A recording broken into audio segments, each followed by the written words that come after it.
Gang, we're live.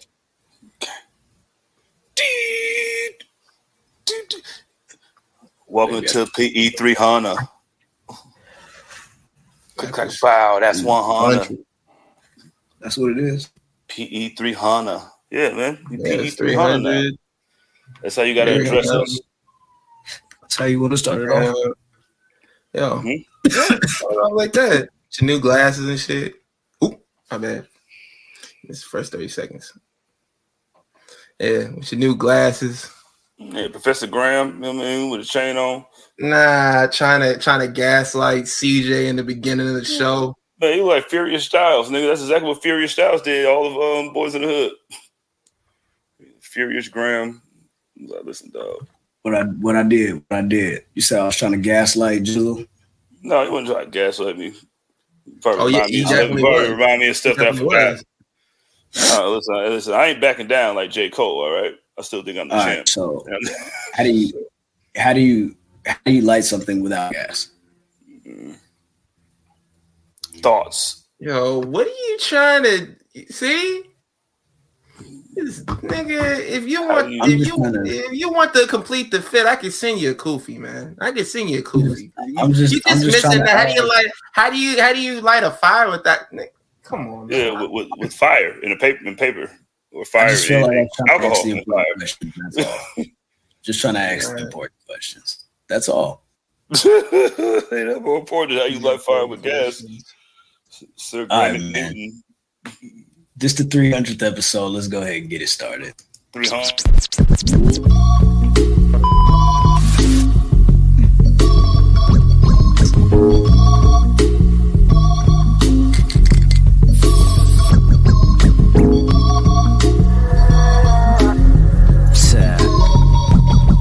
Tell him. I probably send your bitch to give me some chicken. If you ain't knowing, love, it's the list.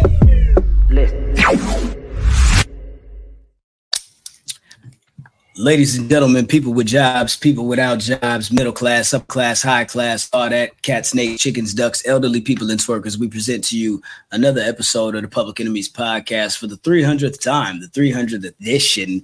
Brianna. I go by the name, oh my God, Graham, the Waco kid in the building. Young Jizzle in the building. 300 bang, yeah. Graham still in Philly. Oh, what's up with Banks?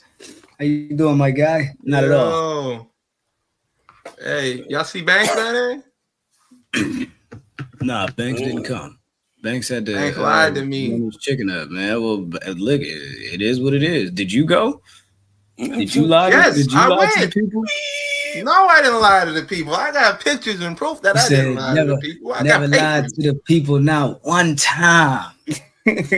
Never lied. Not one time. What's going on with you guys, man? What's going on with y'all? How y'all feeling? Y'all all right? Bro, trying to get used to going back to work and stuff. Oh, yo, we 322, I can cut some shit. Look at that. 300 episodes, I learned how to be, you know what I'm saying, diplomatic. Yeah, getting back, used to going back to work and shit. This shit sucks. What's going up? Ben, how you doing, bro? You good? I'm great. What y'all been up to, man? What y'all been up to since I seen y'all, man? What y'all been up to? Going back to work, man? Y'all ain't got nothing else popping? Y'all good? Y'all straight? Y'all still in good spirit? 100% right. CJ's 100% right. I was at work. I was like, man, I really, really don't want to be here. I was like, I really don't want to be here. Because originally, so I had set it up where I had Friday and I had Monday and Tuesday off. So I had that whole weekend. I had Tuesday as an extra day. Now, for those of you who don't know, last week I moved and I had taken off a day for the move. So I was like, I got to put that back somewhere. I guess I don't have to take off Friday. So, so the move spilled into the next day. I was like, well, I guess I could come in late on. I go in late on Tuesday or whatever. But yeah, I just ended up going in into work late on Tuesday because I got back home at 6:30 in the morning.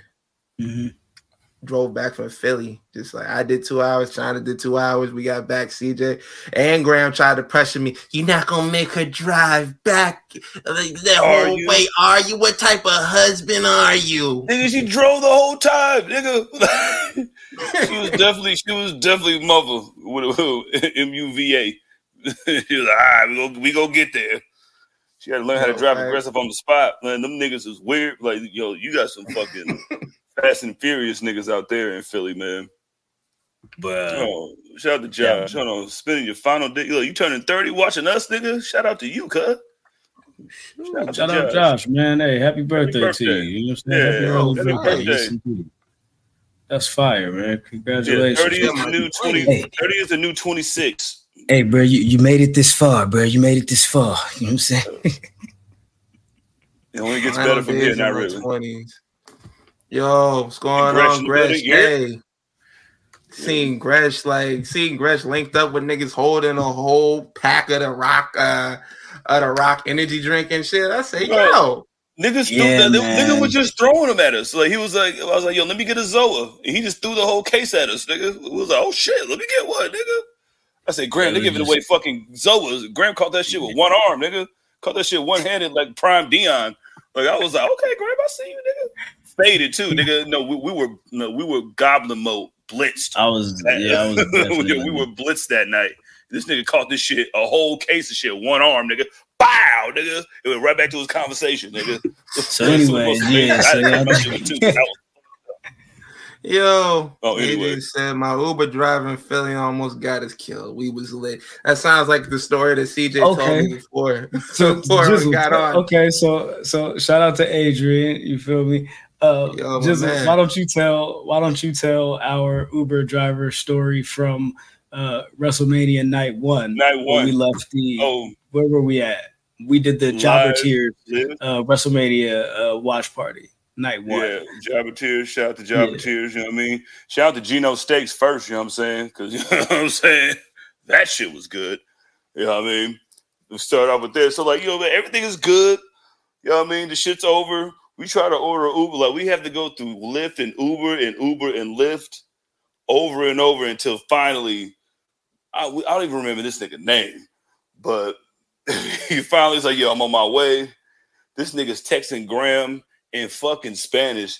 This nigga, he's getting like, I don't even know why Graham is so frustrated. I'm over here just smoking, just in my own little world, and Graham just sitting there looking like, yo, what the fuck is he doing? He's putting shit in the translator. Bro, that's why, bro. He was texting me in Spanish, and I'm sitting here trying to hit the translator on it. And then by the time I read the translator back on what I wanted to say, he done called talking about, so hey. I'm like, nigga, what was that for? Why are you speaking to me in English and texting me in Spanish, my nigga? So somehow he finds us. Like, we didn't walk back and forth and from in front of the fucking casino, back and forth on the street. This nigga finally gets us. We get in the back. Like, this nigga, first off, only one seatbelt in the back works. And of course, it's Graham's. Should be, though. You know what I'm saying? We get into a crash. I'm a little more built for a crash. You know what I'm saying? I don't mind going through a glass. You know what I'm saying? Like, we good. You know what I mean? Like, we got to protect the product. You know what I'm saying? We got to protect the leader. You know what I'm saying? This is what you set the screens for. You know what I mean? Oh, my God. And this is after a night before we were just fucking playing lead blocker, running back and forth, trying to get to the bar and to the stage and back for Wale Mania. But this nigga, we getting this nigga car blood, and I'm talking about, like, when I tell you, like, I call that nigga Tom and Nick Toretto. Like, Tom and Nick Toretto was in that bitch, nigga, in his little some car that had, like, some little Honda that had a fucking like, I don't know how this shit had 4 doors. You know what I'm saying? This shit barely made the requirement, nigga. And this nigga had stickers all on it. He's driving up, like, against cars and, like, slooping by like this and shit through the traffic. Like, this nigga went head up with a fucking school bus, nigga. Like honked at a school bus, nigga. I don't know if there was some kids on that school bus, but he still honked at a school bus, man. I'm trying to figure out why it was a school bus out at 1 o'clock in the morning. It was like 1 in the morning.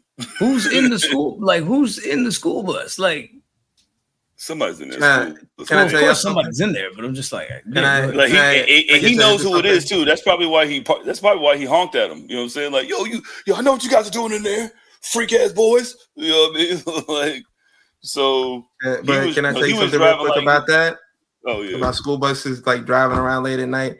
Hey, a lot of them niggas that be driving school bus, they drive that shit around to run errands, to go places and stuff like that. I've seen it before. My grandmother used to drive the bus. She didn't do that, but I knew her coworkers who did that. So they was like, same thing with the mail truck. Hey, I need to go down to the corner store right over there, run my little numbers. Hey, hop in the.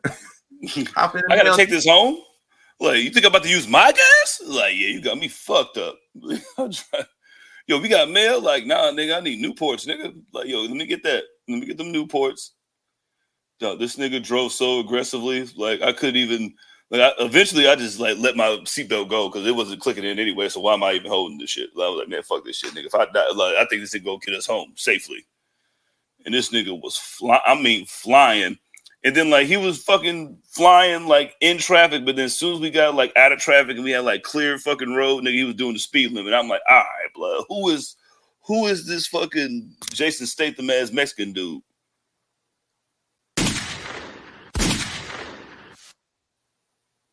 Bro, y'all sound like I had big fun getting around the city. It was a trial for me just to get in the city. It wasn't a trial, nigga. You was J. a Cole, trial. nigga. This nigga. Nah. Way Cole kids we need to call you, nigga. This nigga was ready to bow out, man. nigga. Twice, nigga. Twice. Nigga. Yo, finesse 2 times, nigga. Hey, let me give my quick experience for you. I'll run through it real quick. Hey, so I get off work on Friday. I'm like, hey, I'm gonna go pick up the rental car.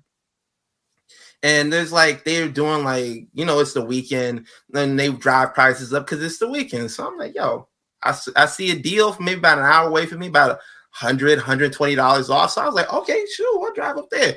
Get up there, walk in. Now, before we walked in, I checked online to see if they had rental cars available. It said, yes, they're available. I walk in. The first thing the woman says, as soon as we walk up to the counter, hey, if you looking for a car from me, you're going to have to wait until Tuesday because we don't got nothing here. And I was like, why the fuck do you think I'm in? First off, that was such an asshole comment to make. Like, if you looking for a car, what the fuck? We in a car rental shop, bitch. Like, what else am I looking for? Hell? What am I looking for? A refrigerator, bitch? I know this is a refrigerator rental shop. Like, I need to drive this refrigerator to fucking Philly. Like, what the fuck is the cars at? I just talked to somebody. Like, why you letting So I was like, you know what? There's other car rental places up here. I look online, but I don't trust looking online now because I know they don't be updating nothing. So I call ahead and say, hey, y'all got cars. The guy was kind of on the phone, kind of being funny. He's like, yeah, we got cars. Just like laughing and shit. I was like, okay, drive over there. Call, and they was like, yo, man, you got to have a $300 security deposit before you want to, take a car off the lot. So I got to call, get things right. Go in there. Lock the door. Nigga sitting in the chair looking at me like dead in my face. And I say nigga, and I mean like, yes, like you and me, a nigga looking right in my face. And then the white lady up front who had just locked the door, she hit me with one of these. For those of you who are listening, she put a hand to the side of the face and trying to block me out, but she couldn't see me. She was like, hey. So the dude is sitting in the chair that we was making eye contact the whole time. He was about to get up and open up the door, and she was like, "Nah, nah, we closed. The system is, we shutting it all down." So he goes like this, hits me with one of these, like, "Nah, there's nothing we could do." I leave. I'm like, "Fuck." I'm like, I know there are more car rental places. I was like, I'm just gonna have to bite the bullet, pay that extra $100 or whatever, drive out that night. But these niggas make it damn near impossible to get a rental car. They're like, yo, man, look, we need a credit card. We need 2 forms of of residency. We need a blood sample. We need some hair follicles. We need all that before you can take this car off the lot. So I'm like, shit. So I'm like, I don't got a credit card. So I'm like, fuck. I'm like, how am I gonna do this? So you signed for a credit card right at the last second when I was about to, tell Graham, I was like, yo, man, just get the money for the tickets back, and we're gonna have to do this another time. My brother called me and he's like, yo, you left yet? And I'm like, nah, I ain't left yet. And I told him the whole situation about the credit card and everything. He's like, shit, you use mine. I was like, yo, bless you. Drove up Real one. that night, got in late, linked up with the guys, man. At the last hour, because I said, if I could just make it to WrestleMania, if I could just make it to the show, I was like, yo, I'll be good. And I seeing all the fun you guys had, I'm really disappointed. I was disappointed before, but I'm even more disappointed that I didn't get up there till late. So you came back with a loss of voice. Came back from Philly, holding us down, man. Man, she came back from Philly. She can't talk no more. God is the greatest. Hey, sorry, baby. First of all, I'm playing. Shout out to China. Of course, she's already, you know, said we done made it official. The number one realest nigga in the clique. You feel me? I'm the number two. I'm the number one. She the one. I'm the number two. You know, I'm talking about so pure love. You talking about? Oh, I'm number two. You feel me? Yeah. This was decided. Not UNO, but DOS. This is decided. It was documented. Don't worry about it. Anyways, I lost my voice by what? Friday night, Saturday. By the time we went to NXT on Saturday, I was cooked. Wale Mania. And then Wale Mania took your voice. That's what took your voice, nigga. Wale Mania took my voice. Wale Mania took your voice. Look, I'm still trying to get all the way back right. You know what I'm talking about? I'm still trying to Me get too, back nigga. Right. We made our mark. PE3 Hunna forever. It was definitely a good time. We did get to see Vaughn. Shout out to Vaughn in the chat. We seen him at Stand and Deliver. Not only that, we linked up with Black Announce Table. Eve and Manny was up there. That was real dope to see them there. That was fire. Salute to those guys. You know what I'm saying? Let's see. Who else did we see? Of course, we saw Gresh. Talked to Gresh. It was me and Gresh. You feel me? That's what Ben was talking about the picture when I was holding the Zoa. You know what I'm saying? Gresh was dope. One arm, right? That's the arm that he caught it with, dude. We see so many people. Yolanda, she be in the chat sometimes. Salute to Yolanda, makes me here, of course. She was amazing. Got to meet Big Swole, of course. You know what I'm saying? Finally. Yeah, of course. Ran into AJ Francis, you know, top dollar. You know what I mean? Boss shirts, you know what I mean? Yeah, Javon Evans. For the culture. For the culture was a dope event. Too Cold Scorpio. Yeah, that was I got to see him live. Yeah, got to meet EJ finally. That was dope. Sparks, Mimi, Black Wrestling, that whole crew, everybody like that was it was fire. My brother Math. Shout out my man. Yo, that's my guy. Every time that we was like, yo, you try to drink? Like, yeah. That's my man. So shout out to them, shout out to Eve. Mimi was just always like, oh my God. Adam's amazing. Stephanie Hardy, she was just a sunshine. Sir Wilkins from Jobber Tears. It was just so many people that just are within the space. Shout out to Low. Low got us the backwoods and told us where to go, and we went there. I couldn't find backwoods. I hit up Low. I was like, bro, where can I find backwoods in the city? He said, come to my hood. You know what I'm saying? So we went to West Philly, got some backwoods. That was a highlight of the trip for me because they were $5 a pack, and out here it's definitely like 10. They don't even exist anymore. Like it's crazy. They really don't exist in California because it was man. Shout out to Gavin, piece of human garbage. You got to meet up with Adam. Yeah. Shout out to Adam. I mean, as soon as we got the Wale Mania, we tapped in with him, and then of course we saw him at the brunch as well. We were supposed to link up at WrestleMania. It was just so much going on, bro. It was so much going on. He was in the press box. It was. He was in the press box for Saturday, and then Sunday he went with his son. His son up there. You know what I'm saying? That was crazy. All right, you want me to do that? You want me to do it? Brunch? You want me to do it? I'll do brunch? That No. Brunch was great. It was 100%. Brunch was good. Yeah. I mean, the fact that we like some niggas, like we be CP time late to this shit. We was CP time late to brunch. You know what I'm saying? Lady was tripping on us at the door. It is what it is, you know. Man, I was like talking about we at capacity. I'm like, I see 8 seats in there empty right now, plus niggas are walking around. What is going on? But the whole the entire place where the food was at, like the brunch part of it, like was completely empty. The bar was half empty. Like niggas was outside. Like we ran into niggas outside and was talking to them, was talking about, oh yeah, I love you, da da da. Nice shirt, nice everything. We was inside. Graham was like, I'm not fucking about to go in there if you told me it's at capacity. I just want to say what's up to my people. Like, and then like 7 niggas came and said what's up. I'm saying, took some pictures and shit. And it was like, yo, we can see, we can try to get you in and shit. Like, and then like Shorty was tripping, blood. Like it was like 4 years. You know what it reminded me of, Graham? Maybe we would go see Joe Budden. And then like that lady was working in the elevator and shit. Yeah. That one lady was working in the elevator. Like whoever's in front of the computer, the one next to her, because she wasn't looking at shit. All she had was coffee. It was the lady in the brown. She was trying to press up on me, dog. I was like, all right, man, I'm not trying to do too much. You doing a lot. This is a nice event. I don't want to be like extra here at all. Shout out to the invite. Like, look, it's our fault. Like, that's our bad. Like, that was us for being late. You feel me? That's on us.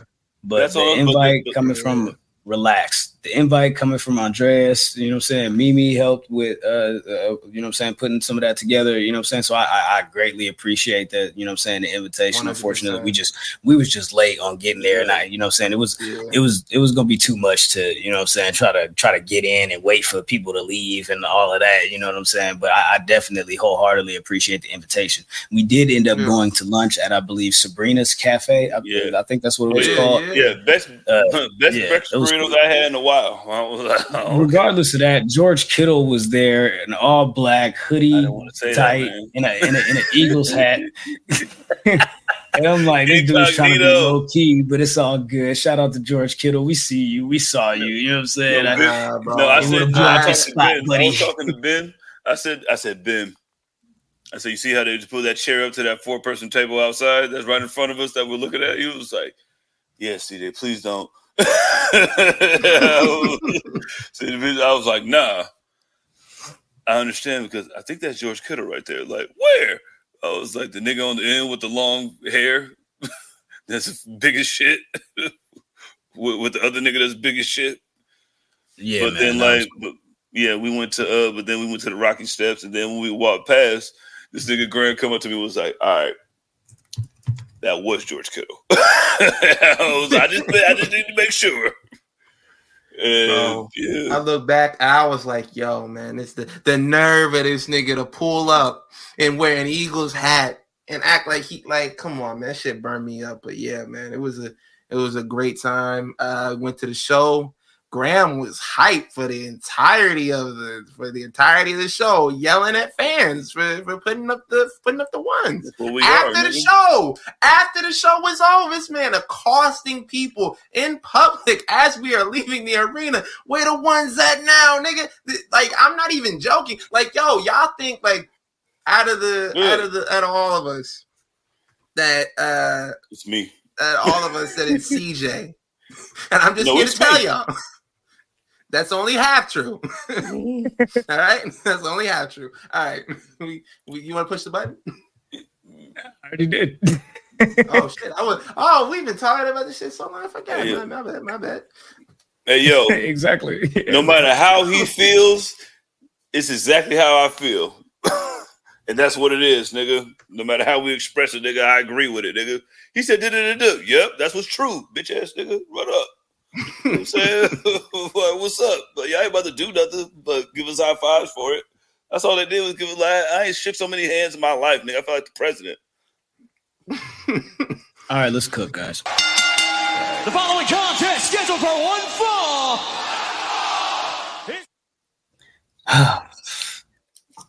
Everybody seen the footage? What, man? What footage?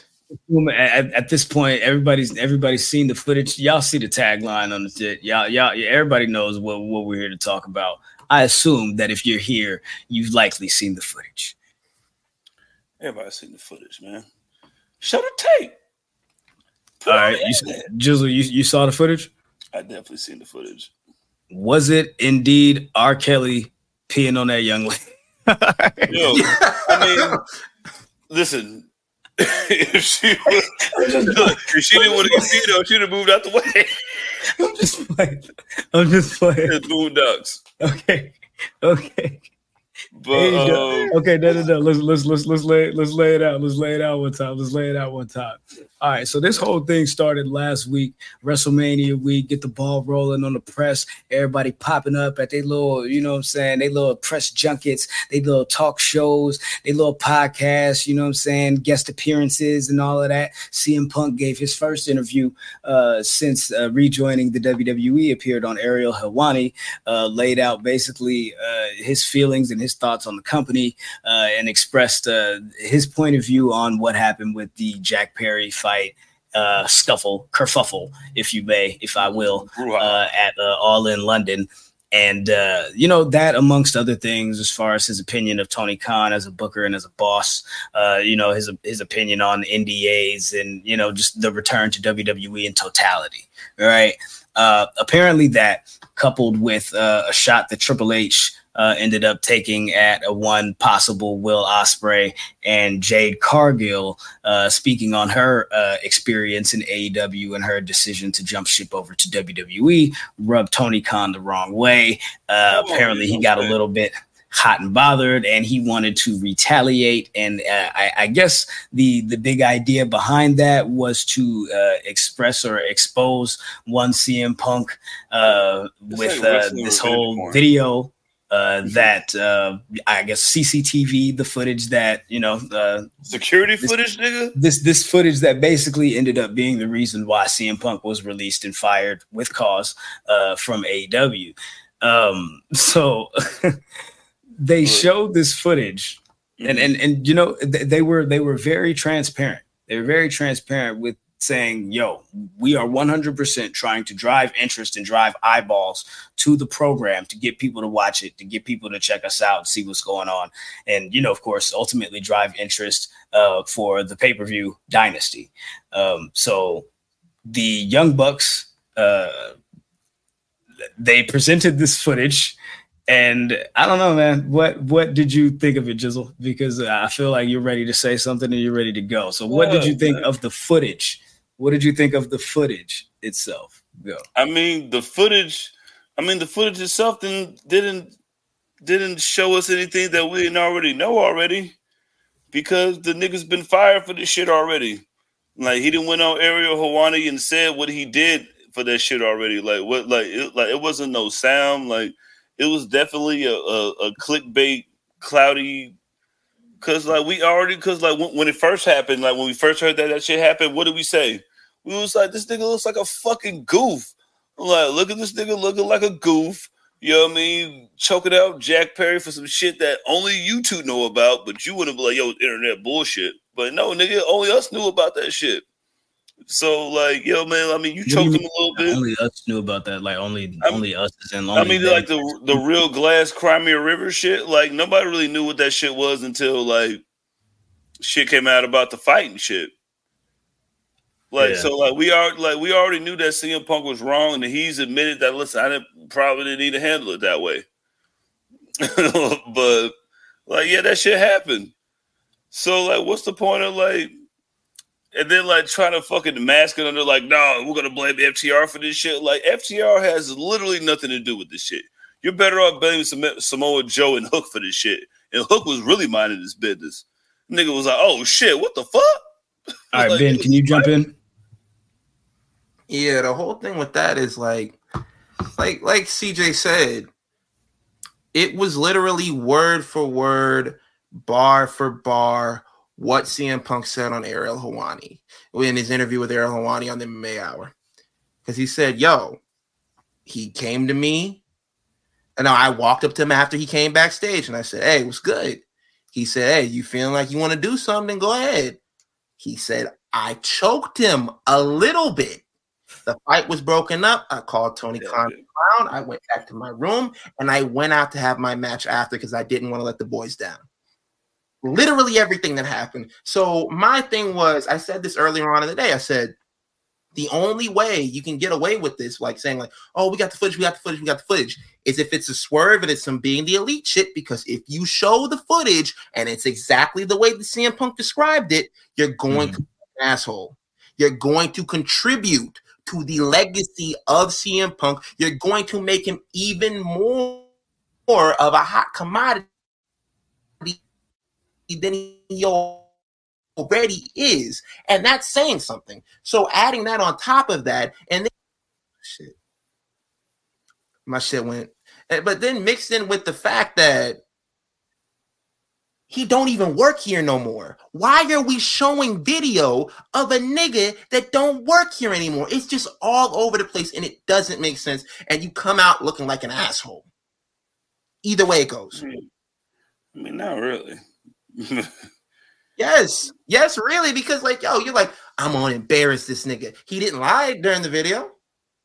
No, like everything that happened that he said happened, it did happen. Word for word, bar for bar. This just makes you look bad. And then on top of that, we get a report that comes in today from Wade Keller of the PW Torch saying the Bucks didn't even want to put out that footage. They even told Tony Khan, hey, this is not gonna do nothing for us. But he is so focused on embarrassing CM Punk and getting his revenge and getting back at him for what he said on the MMA Hour, because we all know Tony Khan, he like, yo, AEW cool as shit, but he cannot take criticism. I said it before. If you would have, if they would have told this nigga back when he said the shit about Big Swole, like, hey, you can't talk about people like that, maybe he would have listened to people later on. Maybe he would have learned to take criticism. Maybe he would have learned, like, okay, I can't hold on to this stuff and move on. People are going to talk regardless. But no, y'all let him run away with this. And no one has corrected him. No, I mean the people within the company, not you. Not you.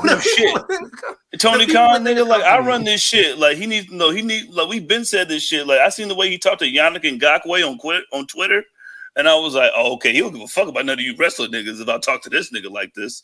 Like, this is real millions that we talking about. I don't listen, man. If that's what y'all want to do, go ahead. Like, they try to mask it under the little FTR Young Bucks match that's supposed to be coming at Dynasty, and like I just don't understand what's the point of doing that.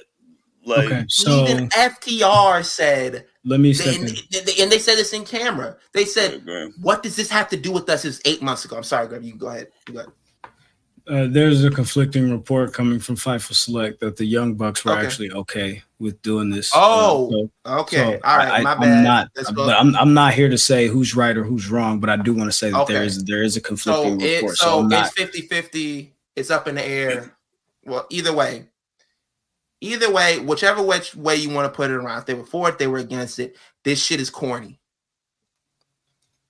This shit is corny. Right, so and on top of that, people. Oh, go ahead. My bad. From a storyline perspective, like y'all mentioned, they tried to, tie it into the tag team title tournament, tie it into the feud with FTR and the Young Bucks. Basically, what they were saying was, because of this situation, they were distracted at All In and they didn't have their eye on the ball. They're using this as an excuse to say why they lost to FTR in that match, which they were billing basically as the match to determine the greatest tag team of all time. So they're saying that because of the way the card was laid out, it was literally the Jack Perry hook match. It was CM Punk, Samoa Joe. It was FTR versus the Bucks. You know what I'm saying? So they're saying that because this happened literally right before their match, they had to figure out all of this stuff from a management perspective. And then they had to snap back into wrestler mode, and they were thrown off of their game. And right. That's why this time around that won't happen. Hey, what about last time around? You know what I'm saying? In the first brawl out that he couldn't talk about, like, release that footage. You know what I'm saying? When he was tossing you niggas around, and then Ace Steel and the Dog were both buying you niggas in your faces. This is, in my opinion, their way of reintroducing the Jack Perry character to AEW television. He's been gone since August of last year. Yeah. You feel me? He's been working in New Japan since January to up the AEW contract. He joined House of Torture. He's got the #1 selling T-shirt on like Pro Wrestling Tees or wherever. So yeah, he is basically trying to live up that, and play up that scapegoat, mentality, that label, you know what I'm saying? And if you look at the video, yeah, I would kind of say that he was scapegoated because he didn't do anything. He wasn't the aggressor in the fight. I have no idea what he said. He might have said some really out of pocket shit. No, if I'm sitting here trying to talk to a nigga and he keep playing with his hair in my face, talking about, yeah, what are you gonna do about it? What are you gonna do about it, bitch? What are you gonna do about it? Graham, if you're the leader that you say you are, nigga, like you should be able to deal with that. Like he put his hands on that nigga because he thought he could. Oh, you know what I'm saying? Sure. Yeah, but he also felt like nobody else would do anything, though, right? Yeah. This is another situation where I keep asking the owner, I keep asking the boss to step in and help out and actually be a boss, be a leader, and he won't do anything. And these other people are telling me, all right, well, why don't you do something? I'm not only a wrestler here, they've brought me in with a second contract as a consultant. So not only so when CM Punk says I'm trying to help run a business here, he's not lying. But and you're paying me less than you're paying these so-called EVPs that's running around. You know what I mean? I understand his frustrations and shit. But if you're gonna be the leader, like we said this shit when it first happened, like if you're gonna be the leader that you say you are, you can't put your fucking hands on niggas' blood. Like you can't do that. You just got off from doing that, nigga. This is the second time you did that shit, and that's why they 100%. Fired you. If it was the first time that you did it, if you didn't fucking smack up the Bucks and Kenny Omega and the dog went to a draw, they probably would be like, all right, Phil, like don't do this again, and you would still be there, like, but you would still be there, but like, I was waiting to get out, like, nigga, no, you wasn't, blood. I believe him when he says that he was trying to get out. Yeah, after the brawl out thing in that situation, and he said like Tony's big idea behind solving that matter was to separate them and was to that's what he just gave him another show. Yeah, and I didn't think that would work. Nobody believed that would work. Even CM Punk himself says that he didn't think it would work.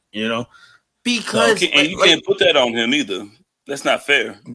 That shit was doomed to fail from the beginning, and like you guys were right. He was right because they still have access to show up, and on top of that, they were sending their buddies, guys that they were friends with, were on that roster, and we're talking shit. So you had Dolph Ziggler brother coming over talking shit. You had other guys come over talking shit. CM Punk was supposedly telling them that they had to leave the show and they had to leave the venue, whatever. But it was never gonna work. And the whole thing is like, I get where they're going with this storyline and the way that Graham explained it. But the thing is, I can see the destination, but the road to get there is filled with potholes. There's a bridge out. There's one of the banana peels from Mario Kart sitting right there. It's a whole mess. It's stupid. It's really stupid. And if all right, so let's lay it out like this, right? The Young Bucks are the heels, right? And they're saying that this situation that happened distracted them, like had them thrown off of their game or whatever.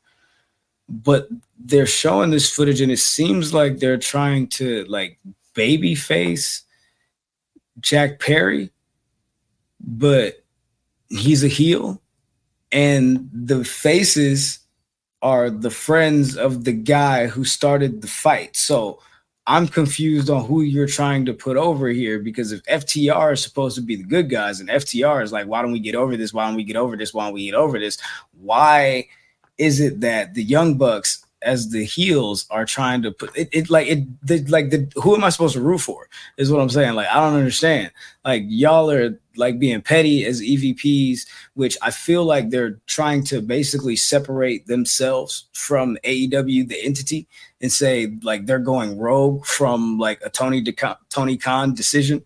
And like this was that's what I feel like they're trying to like. The message that they were trying to get over was the decision to air this wasn't an AEW decision. It was a Young Bucks as EVP's decision, because they are, again, trying to say we're the best, but this is why we're not technically the best, yada, yada, yada, yada, yada, whatever. But I don't know. I don't understand.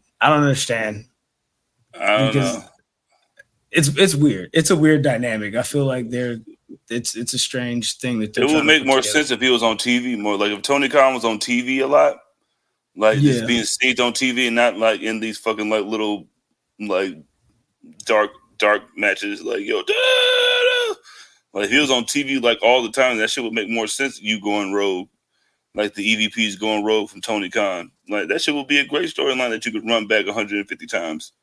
So I'm thinking that Jack Perry is going to come in at Dynasty and help the Young Bucks win the titles. And you're going to get the grouping of the new elite as the Bucks, Okada, and Jack Perry. Oh, he got to get that belt from Hook, too. And they're going to be like a super stable. He could be like elite adjacent. And not for nothing, there's reports coming out that Hook is like interested in seeing about going to WWE. I think SES Scoops reported that he's like when his contract runs out, like he's like interested in pursuing free agency to see what else is out there. And shout out to Hook if that's true. But the reason why I think they put the footage out there is to show like, yo man, Jack Perry ain't no bitch. He ain't no bitch, nigga. I think that's why they put the footage out there to kind of like get him back. Oh, that's what it said. I don't think, but it didn't work. I don't think the footage shows that Jack Perry's not a bitch. I really don't think that's what that gets over at all. Here's the thing. You've been a wrestling fan long enough, and you've been part of the IWC long enough, wrestling Twitter, whatever you want to call it. You already know. When motherfuckers latch onto some shit, they're gonna hold on to it for the rest of their life. I still get people whenever I talk about Chris Jericho who say, Chris Jericho beat up Goldberg, right? He beat up Goldberg, right? They're gonna hold on to this for the rest of their lives, because here's the thing: the fight wasn't that bad. If you want to call it a fight or whatever, if you want to describe it as that, whatever. But it really wasn't much of anything. But people are gonna say from now to the end of time that Jack Perry is a bitch. He got bitched out by CM Punk, and that he's a loser. They're gonna hold on this for the rest of their life, and it's not going away anytime soon. Listen, it is what it is. What's gang? What's happening with the gang, man? Big action, bro. Like I said, man. Like, look, nigga tried to grab him by his throat, and he moved his hand. That was the end of it. Like that's regular shit. He said exactly what happened, and that's what happened. You feel me? So it's like, all right, it is what it is. You know what I'm saying? But question of the week, you want to run to that real quick as we kind of expand the conversation and you know what I'm saying? See what y'all think. So yeah, man, see what do the people think about it? You know what I'm saying? All right, let's go ahead and press the button, man.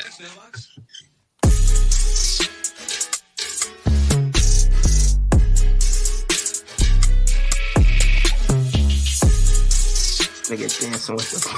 It's horrible, bro. You should stop. You've got mail. That's not what it on there. Let it do the balls, nigga. At the Family Matters, nigga. Like, You should stop. I'm mad. But yo, shout out to question of the week. Question of the week this week was, how does that backstage fight from All In footage being shown, how does that affect Jack Perry's career going forward? Let's kick it off with ESPN Frankie. It doesn't advance his career at all, TBH. First, you didn't listen to the OGs about the real glass thing, and now your own employer is releasing footage of you getting choked out. Bad business. Bad business indeed, yes. Shout out to No Bad Noel. The video makes Punk out to be the one who started the fight. which, regardless of the truth, gives more credence to his scapegoat gimmick. My hope is that this leads to the house torture invasion of AEW. I'm not really too familiar with House of Torture. So, it's cool that he's doing that or whatever. I don't know shit about that. Shout out to at Black Cream Soda. Tushimo. He says he was done before the footage was ever hinted of being released. He's forever the guy CM Punk beat up. See, people are gonna hold on to this for the rest of his career, the rest of his life. They're gonna be like, yo, man, he gonna make a post and he gonna talk about Father's Day and he gonna talk about his father. He gonna be like, yo, R.I.P. dad. Nigga be like, yo, man, your dad he's alive. CM Punk your daddy, man. He your daddy, nigga. Go say happy Father's Day to your daddy, nigga, and get off the web, nigga. Yo, shout out to at Dave_1307. I'm seeing something. You're back on TV. Wait, I'm seeing something else. You're suspended again 9 days later for the same shit. Got the glass ball out. Let's see. At JM_Terrell. People who already liked him like him more. People who already hated him hate him more. Ultimately, he's a pillar who has been ramping up his game throughout his NJPW excursion, and he'll probably get a lot of mixed reactions when he comes back. Yeah. And we chant CM Punk in the building when they showed the footage, so if that's any indication. Shout out to at BigFellaEdit79. Imagine your former employer just randomly decides to drop footage of you losing a fight on national TV. I'm sorry, former in that sentence was, question mark. It's still his employer, to my knowledge. Shout out to at Troy the Dictator, the same trajectory. He'll continue in a story, but they don't seem to know what to do with him. I think AEW has to do what they've been doing this year, putting on great matches. This doesn't help. All right. Doesn't help. Shout out to Victor. What's going on, Victor? He'll be fine. King of the North. Shout out to King of the North, definitely. Shout out to at Mansa Musa the 7th. Not much. To be honest, all he did was be stupid in a place that allowed him to be so. Wow. While I doubt AEW would sign him with Punk on the roster, the improvised structure would help him. These dudes need to learn how to leave the indie stuff on the indies. That's something. Shout out to at Backstage_Brawl. Makes Perry look worse in the end. Not sure if this is to get him as part of the Elite storyline, but did themselves no favors. Shit. But that's how they wanted to carry it out. Shit, they didn't do themselves any favors. And we're going to end it off with at _Jermaine. If Tony want to use the footage for some good, put in a video package for Jack Perry when he returns. Lights go out, video pops up, freeze frame, zoom in, scapegoat stamped across the screen, and it fades to black while scapegoat stays on as his music hits. I mean, Tony Khan, if you saw that and you want to do that, send him a check. You do skate, that's the check like skate, and then like GOAT, all capitalized, so he'd be the greatest of all time at skate, whatever that means. Yeah, man. Whatever it means. Shit. How do you guys think it affects his career or impacts his career? I agree with what Vic said. He's gonna be fine, dog. Like we knew what happened. Like he tried to grab me by my throat and I moved him out the way. Like I can't hit the fucking the cash cow. Like bad. I thought he was Rana, but whatever. So the backstage fight is insane. Hey, I kind of gave it a while ago. I said I think when people talk about Jack Perry, they're gonna be like, "Yo, he's the nigga that got beat up by CM Punk." I think whatever he does, he carries that scarlet letter with him for the rest of his career, even though it's not much of anything. Like I already explained to y'all, people will latch on to the smallest things and they'll hold on it forever. Like another example from Chris Jericho. Like he went backstage and was talking to Brock Lesnar, and he was like, "Yo, man, look, what'd you do to Randy? What'd you do that to Randy for?" And people thought that he could take on Brock Lesnar because he stood up for Randy Orton, and he said that he was gonna bite his nose or some shit. Y'all latch on to shit, and you hold on to it till the end of time, and you like to throw it up there in everybody else's face, even though it's not that big of a deal. Yeah, there's a couple of EVPs that got the same scarlet letter as Jack Perry. The thing about that is they don't care. I don't think they necessarily carry the scarlet letter because the thing is they have other shit going on. They have titles. They have other shit that they were doing shit before this, so it's gonna be associated with them at some point. But for the most part, they're gonna be like, "Yo, that shit happened once upon a time." But like Jack Perry, this is your life, bro. Mm-hmm. Don't get into a fight with your girl. She's gonna be like, "Yo, man, don't make me call CM Punk over here to whip your ass. You raising your voice at me. You should have been raising your voice at CM Punk." Yeah, man. I hit you with a poison Rana. You should have hit him with a poison Rana. Yo, facts. If this man ever have kids, they're gonna be like, "Yo," he's gonna be like, "Go out there and take out the trash." Hey, why don't you take out the trash? Should I call Philip over here? And maybe he can tell you to take out the trash. I call him Big Homie Phil, right? He's Uncle Phil. He's the real Uncle Phil. Graham, what do you think about? Oh, my bad, Graham. Professor Graham, what do you think about the whole Jack Perry situation? You think that he'll be able to recover from this? I don't think that. I think it'll be completely fine. I think this was a bad decision to air this. Like, I don't think this helps Jack Perry. I don't think this helps the Young Bucks. I don't think this helps the Angle. I don't think this really helps the TV show. Ratings came out and they did 819,000 viewers.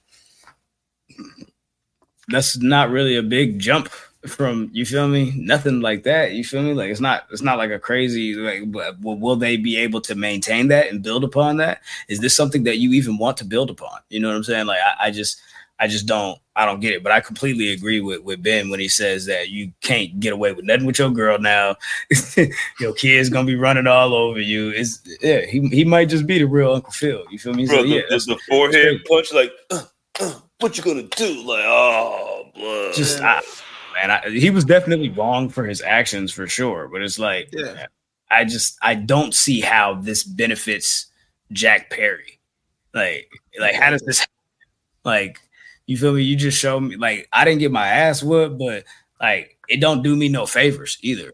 You feel me? Because I didn't fight back. You know what I'm saying? And you couldn't. Nothing. You can't. Yo.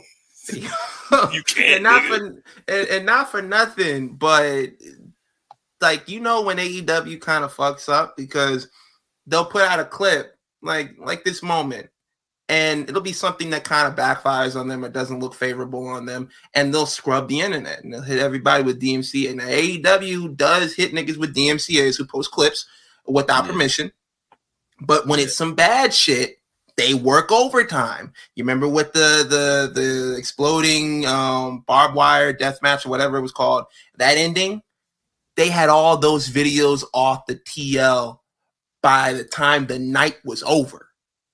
It was another instance that happened. They had the videos off there. They had the videos off of the internet, off of Twitter by the time. No, before the episode was over. So you already know they know they shot themselves in the foot with this one. They know this was a stupid decision, because if not, guess what? They're gonna let that shit fly. They're gonna be like, yo, it's publicity, we putting it out there. We looking, you know, we got him looking like the hero in this situation. we gonna let it fly. But nah, they knew this was dumb, so they scrubbed the internet. We almost just killed the fucking Where do you guys stand on like the rest of like the state of the show? We haven't been here in like 2 weeks to like really discuss it. Like, is there anything that stands out to you about AEW right now that you're enjoying, or anything that you're like, what the fuck is that about?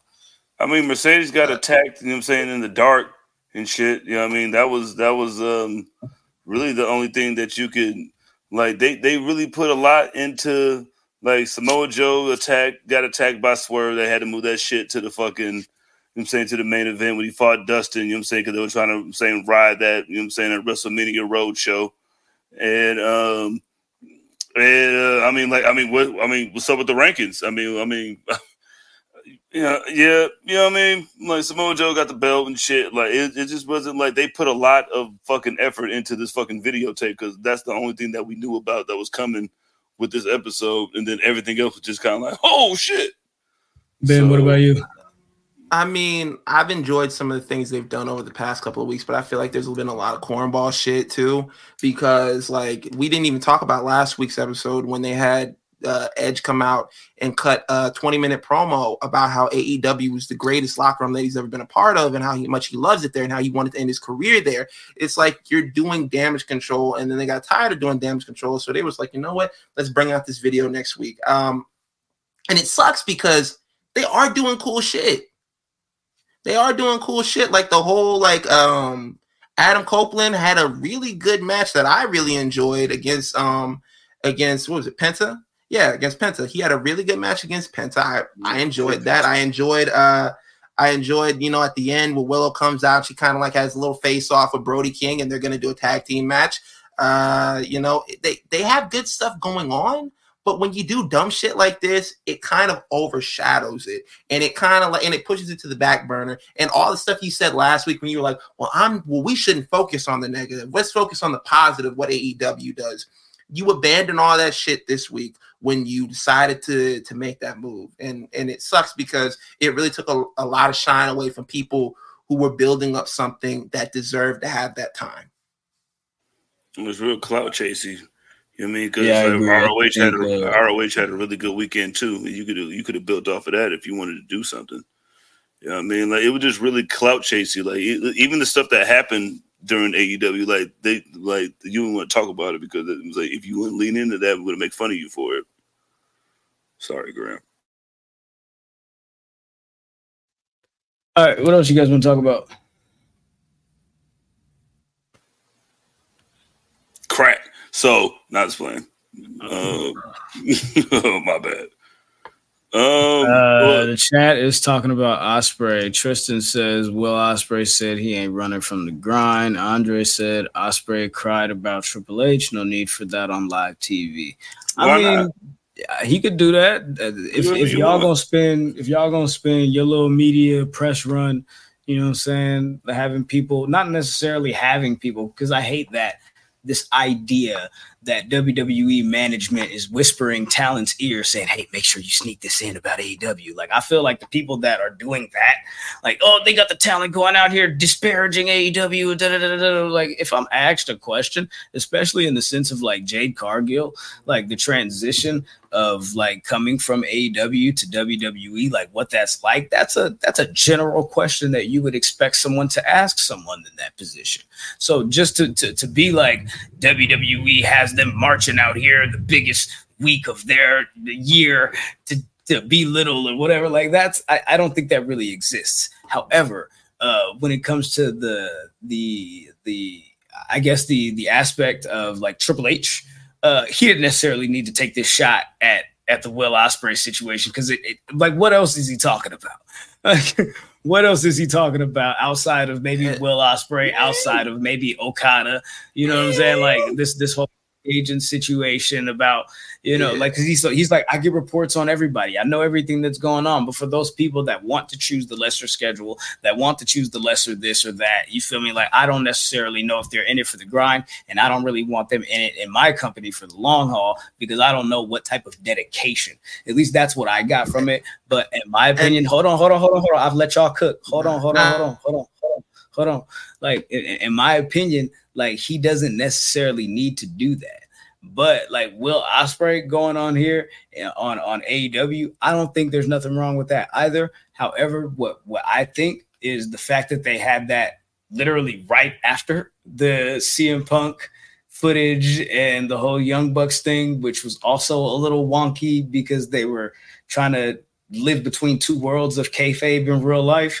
And then this whole thing with Ospreay and Triple H over here was just like, it just felt like too much time being dedicated to people that weren't on their program and aren't in the AEW like the scope of what they're trying to push as a whole.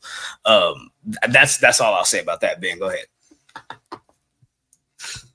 And what I was gonna say was, sorry about that. What I was gonna say was, I saw people saying like this is gonna hurt Will Ospreay's chance of ever working with WWE, and I don't think so at all. Look at the shots that CM Punk took at Triple H. Look at like he got Ultimate Warrior back in WWE, and look at what happened between them and the whole company. Triple H, if he wants to do business and he wants to make money with you, he will work with you. Like Cody Rhodes literally smashed the throne. Look at him. He's having moments with him crying on Monday Night Raw, talking about, yo, you really did it. You really finished the story. I don't think Triple H holds anything personally if you can make money with him. Of course not. Money is money. Business is business. If we have to do what we like, if you come over, if Cody Rhodes can come over from smashing the throne and doing all that bullshit, then you could definitely come over for doing a little promo that nobody's gonna remember in 3.5 hours. Right. Like, it's good. Ken says, isn't the phrase hit dogs holler? Triple H ain't named anyone, so Ospreay shouldn't have said anything. That's just my opinion, though. That's all. That's a good point. Triple H didn't say anything, but it's like, who else are you talking about? Who else are you talking about? But here's my thing. Like, also think about it like this, though. Do you feel like your employer really gives a fuck about you? Do you feel like your employer, you know what I'm saying, like really puts in that effort to really like show you that they give a fuck outside of a pizza party, maybe every now and then, a little potluck every now and then, you know what I'm saying? Like, do they really give a fuck? Do they pay you adequately? Do they make you feel comfortable? You know what I'm saying? Like this whole thing about this employee relationship, I feel like there are some WWE performers who have like this indoctrinated sense of like corporate mentality, like how Seth Rollins would be like, oh, you couldn't hack the grind of the WWE schedule. Maybe you're just not cooked for the big time. Ha ha ha ha ha type shit. It was like, my nigga, check this out. If I could get paid as much or maybe more than you, working less than you, why the fuck would I take your job? That's real. That's real.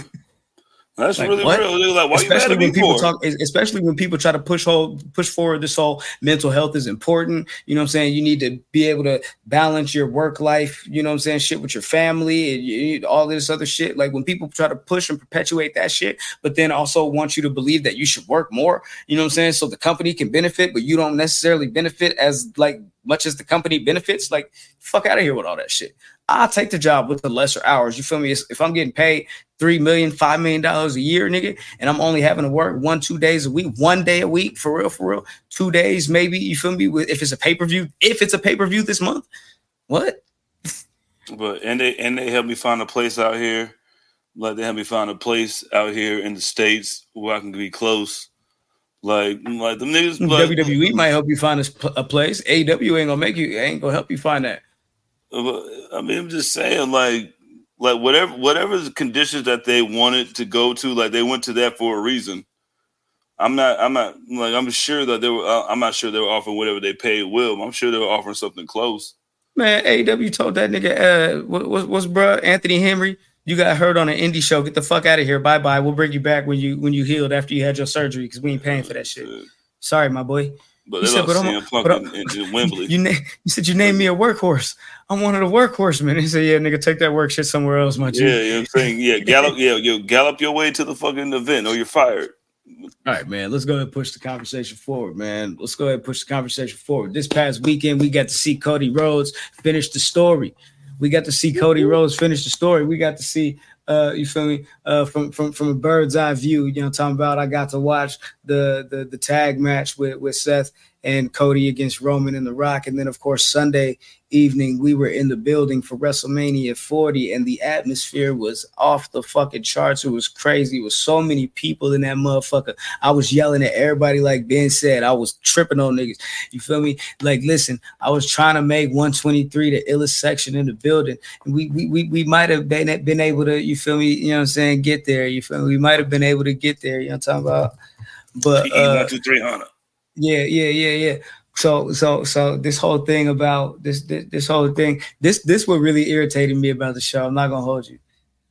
When Bayley and Io Sky's match started, It was like too many people I seen getting up, going to the stands, to concessions, or going to get merch, or going to get food, or whatever, going to the bath. I wasn't feeling that. That really rubbed me the wrong way, especially since Bailey from where I'm from. We from the same soil. We represent the same struggle. You know what I'm talking about? So for people to do that, and then also to hear some people with some weird xenophobic shit on the other side of the shit talking about USA, USA, you bitch ass nigga, I should punch you in your motherfucking face. What is you talking about, USA? Just because EO's here, nigga? What's wrong with you niggas? You niggas is bugging. You niggas is tripping. Anyways, we had an amazing time. I thought that show was fire. Now, with this said, I mean, y'all can lay out how y'all feel about the show from that perspective as y'all answer the question. But what is next for Cody Rhodes as he finishes the story? Because we already saw that there may be something going on with The Rock, but that doesn't seem immediate. What do you envision for Cody Rhodes as like his first program in this Triple H era, and where this could go? Jizzle, go ahead, bro.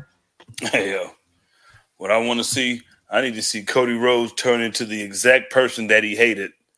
Like, he gets the fucking crown, and then like see what Roman Reigns has been talking about, and then like he slowly turns into a fucking just an evil motherfucker.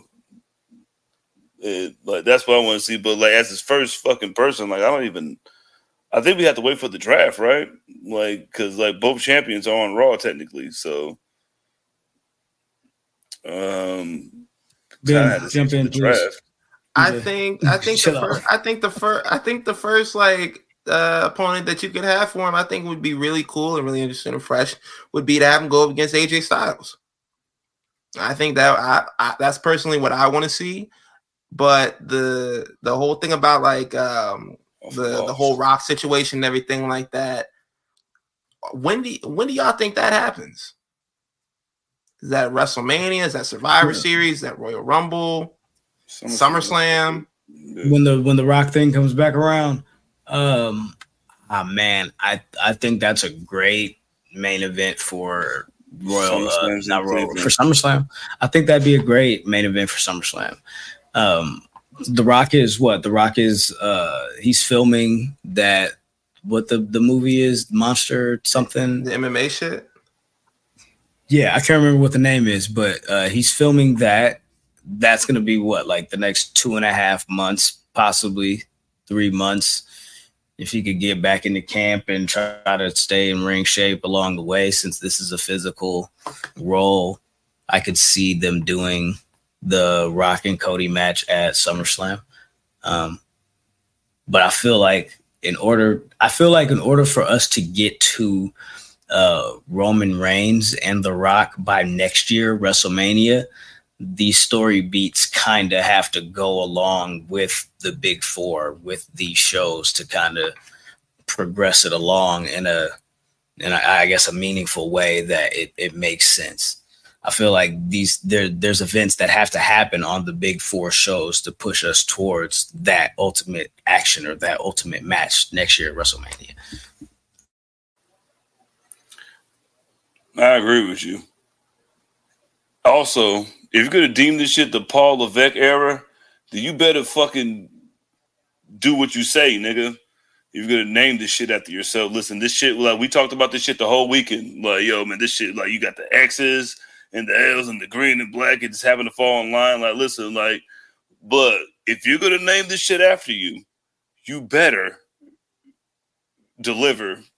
Listen, pro wrestling is back. Michael Cole cried that shit. So, like, yo, you better deliver, cuz that's all I want to say. But yeah, let's look at the chat, because their chat is saying I can see Gunther versus Cody. Shout out to the real JM. And yo, Tony's in here too. Cody versus Gunther for the undisputed WWE Championship. Like, I feel like it's one of those situations where we kind of like circled what people haven't faced Roman, and that's how we've been like, yeah, we've had to deal with things for so long. Now that you have Cody, and you're like, okay, the possibilities are endless. He hasn't faced this person for the title or whatever. Like, it's a fresh schedule. So yeah, Gunther versus Cody, that could work. AJ, LA Knight, you could do that. You could have him face somebody else on Raw. The possibilities are endless, and like at this point, there's no wrong answer. So I think Jizzle makes a good point when you say like because Backlash, like the draft is coming up, but the draft isn't gonna go into effect until after Backlash, likely when those rosters are kind of split and set. But I think safe. What is it? Khalil in the chat says, "Bring that back for me, please." Save Gunther versus Cody when you're ready to put the title on Gunther. I wouldn't necessarily say do that, but I think that maybe the Cody and Gunther feud would be maybe his second feud, because I feel like maybe there's time to sneak something else in before we do the whole Bash in Berlin push. And I don't necessarily think Gunther has to win, when they go do this whole Bash in Berlin thing. I think that, like you said, there's a possibility for an AJ Styles program. There's a possibility for a Sheamus program. I believe that'd be dope. I think that that's something that they can utilize that's short and could be effective and just kind of, doesn't need to take up a lot of time. But I think there's a lot of dope possibilities, especially with the draft coming up, which I think is going to prove. I think the draft is going to prove fruitful for the main roster, especially in this whole quote unquote Triple H era or new era. Brenton in the chat says, "What about Finn Balor?" Finn Balor's a good one as well. He got to fight Damian Priest. They're gonna do a Judgment Day implosion after this fucking shit. I already seen it coming. We call that shit. Yeah, I would probably see that before I could see Cody and Finn, because Finn takes a lot of L's, and I feel like with this the inclusion of the World Heavyweight Championship, this is an opportunity to kind of rebuild Finn Balor back to prominence. Yeah, they should take that opportunity if they could. Dolph Ziggler when you need him. Question for you, Ben, though, because I remember last year around this time we were talking about the whole, Triple H's first year as, the main booker of the WWE. Subsequently, since then, we found out that that is not the case, and Vince McMahon's fingerprints have been all over the product since then. I think them making this push over this weekend to really drive home this Triple H is in charge. Triple H is the one that put all this together. Triple H is da-da-da-da-da-da. It was like a fucking love fest for this nigga, bro. So I feel like now we can safely say that this is the time where, the ball is literally in Triple H's court as far as him running the show. What do you think about the changes that he's made when it comes to production, when it comes to the booking, and when it comes to the overall aspect of what you enjoy about the show? Last year when everybody was saying Triple H is in charge of creative, they had full creative control with him, blah, blah, blah, blah, whatever. I was kind of tough on him. I was a little bit rough when it came down to that women's tournament and everything like that. But so far with the lead up to WrestleMania and everything like that, with the ball being firmly in, his court and everything like that, I feel like he's done a great job. I feel like he's put the focus on where it needed to be. What really was the test for him was the pivot off of the whole Rock storyline, because a lot of people try to say, this was the plan from the beginning. This was always the plan. You see what he said on ESPN? This was always the plan from the beginning. And The Rock and Triple H literally said, we had to come up with all of this on the fly. So I feel like that was the true test of who Triple H is as a booker and as the head of creative and everything like that. I feel like he's done a great job. I feel like when you got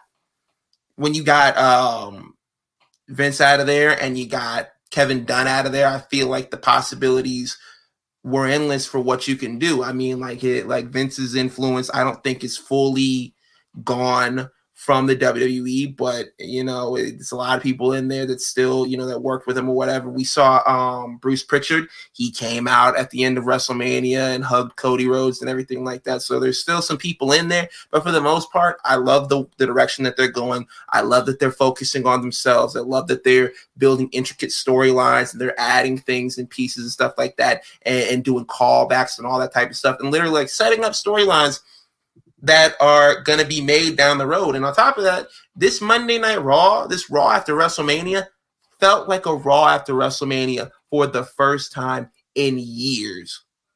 It functioned as a Raw after WrestleMania. It literally set up everything going forward. You had surprises. You had Ilya Dragunov come out. You had Indy Hartwell on the show. You had John Cena show up and have a tag match and everything like that. You literally positioned everything else where it needs to go, and you use that momentum to go forward and hit the reset button. That's something that we haven't seen in a while. And I just can't say enough good stuff about it. For now, he might fuck up in the future, and then I'm going to have to come back. So I'm not just going to, I'm not going to, give all the love right now. But he's doing a great job. And I like the direction they're going. CJ?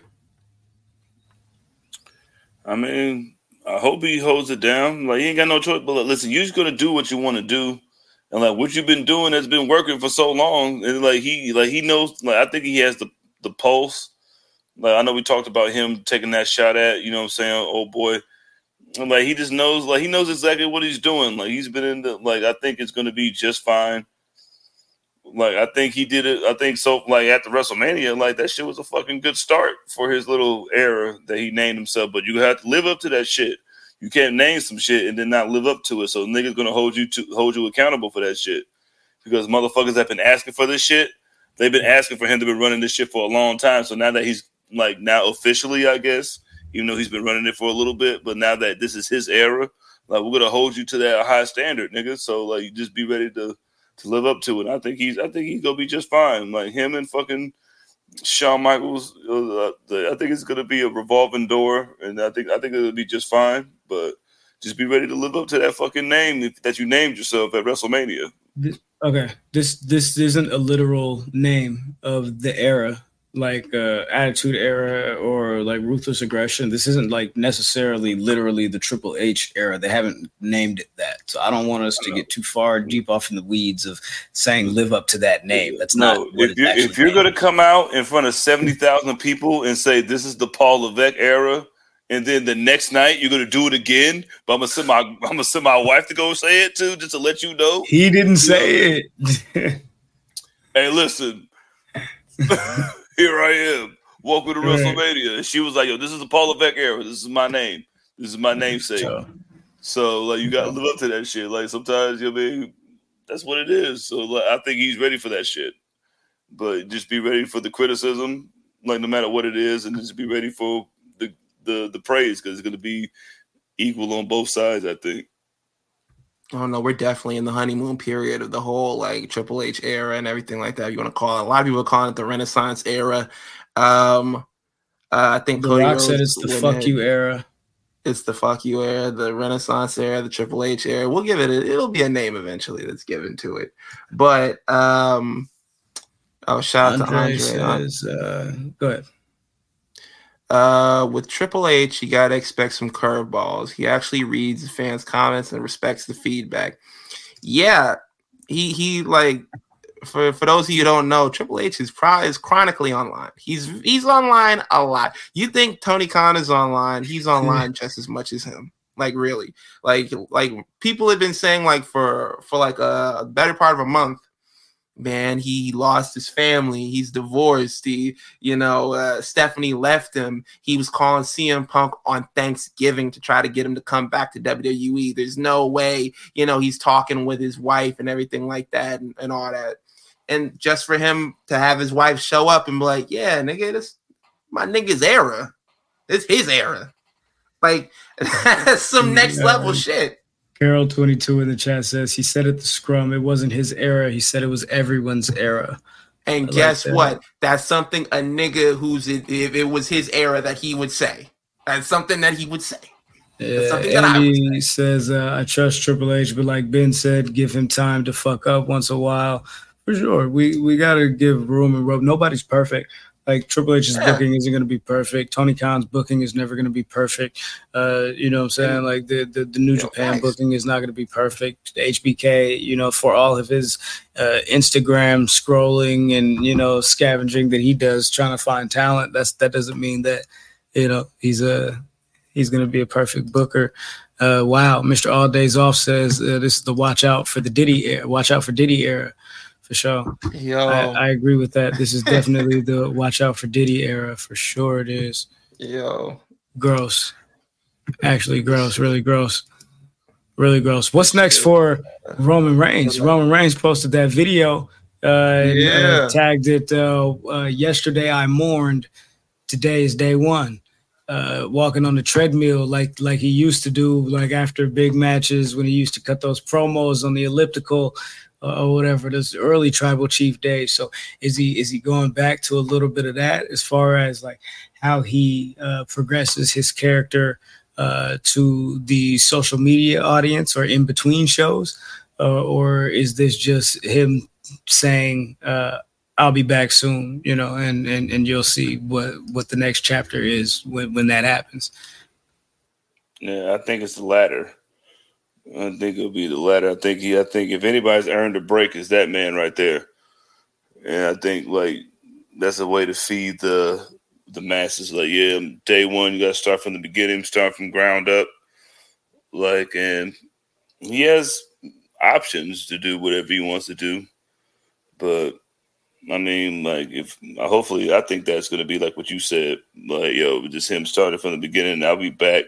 And when I come back, I'll be stronger than ever type shit. You know what I'm saying? You know, yeah, 100%. I do think like he's hit the reset button.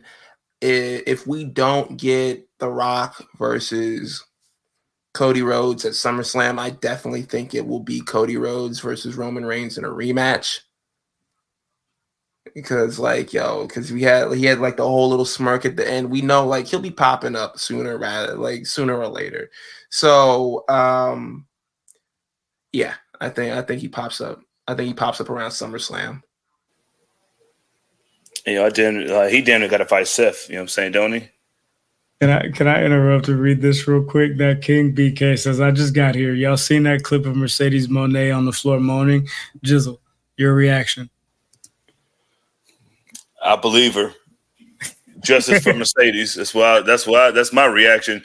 Justice for Mercedes, baby. Oh my God, I'll save your life. Like, how in the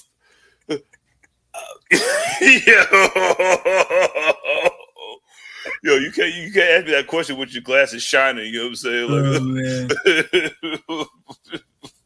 That's funny. That's hilarious, man. Justice for Mercedes.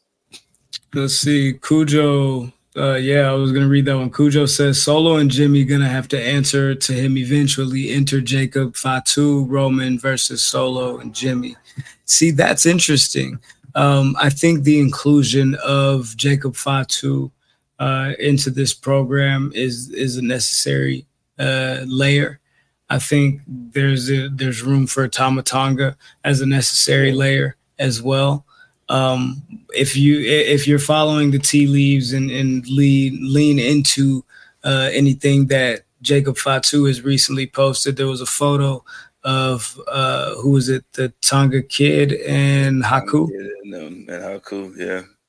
Which is, of course, Tama Tonga's father and Jacob Fatu's father, managed by Bobby Heenan, which would be an interesting dynamic to look at from the perspective of Fatu and Tama Tonga with Paul Heyman as the glue in between that. I think that there's room for them to be like kind of, I don't know, maybe like a outcasted part of the family. You can then break off and then start your own groups out of the shit. You know what I'm saying? Yeah, of course. Yeah, of course. And you can either do it where they come in and they back up Roman and they help him out as expanding the family, or you do it in a way where The Rock builds his own bloodline and they are his Solo and his Jimmy in a sense, and maybe somehow like Roman has to solicit the services of his right-hand man, Jey Uso, try to get him back on board. But in a role of, good guy Roman trying to. Hey, you got Cody's number? You feel me? Type shit. Your cousin tripping. You know what I'm saying? I need help. Get Cody over here. I need help. Cody. Please go get Cody. Like Cody first for everybody. What do you guys think of the title swap, like the jersey swap that Cody and The Rock did? Shit was weird. I don't know, fake ass belt, nigga.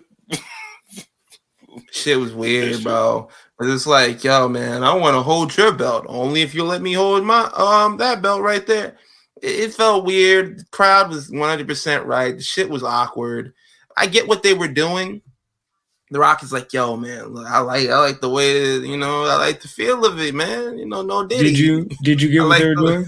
That's crazy. Yeah, I like the feel of it. No Diddy. Did you see the the Easter egg from when The Rock introduced the new version of the WWE title in 2012, 2013? Yes. That whole thing.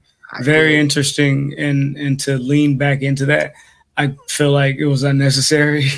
Even if they've had this conversation before, I don't think that this was necessary to be like, oh, I just want to take a look at the new championship, Rock. This is Cody in like 2013 when they introduced this whole box pointy, weird shape home plate version of the WWE title. Go ahead, Jizzle.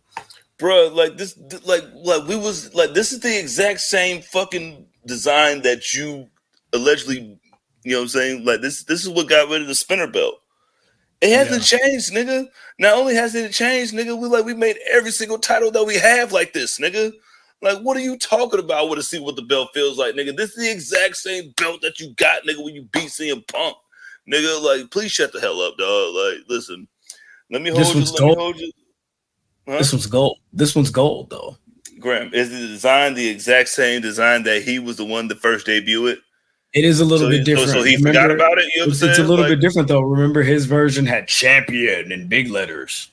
But remember when they had the big WWE symbol in the middle and it had diamonds around it? Like they still have now? I mean, you know, just similar. You know what I'm saying? Just a little similar.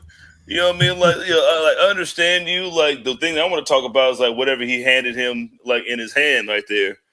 Like I heard like a couple of little, like it could be. Somebody said that it was a piece of Roman's fucking like little lay or whatever. That he was like, yo, like you got the juice now type shit. Like, yeah, you smoke the tribal chief. I mean that kind of makes you tribal chief adjacent. You know what I'm saying? TCA. You know what I mean? It could have been a quarter of that. You feel me? Young Ism. You feel me? You know what I'm saying? You talking about? He's 100 pills. You know what I'm saying? Listen, my boy. $200 back. This right here, my boy. This ain't nothing but some Skittles. You feel me? This ain't nothing but some Skittles. That's it. You feel me? Live your life. Enjoy. Primes and then have a good time. You know what I me? Yes, sir. Go to Shaq's place. He said, Cody, you ever pop a Tesla? You gotta pop a Tesla.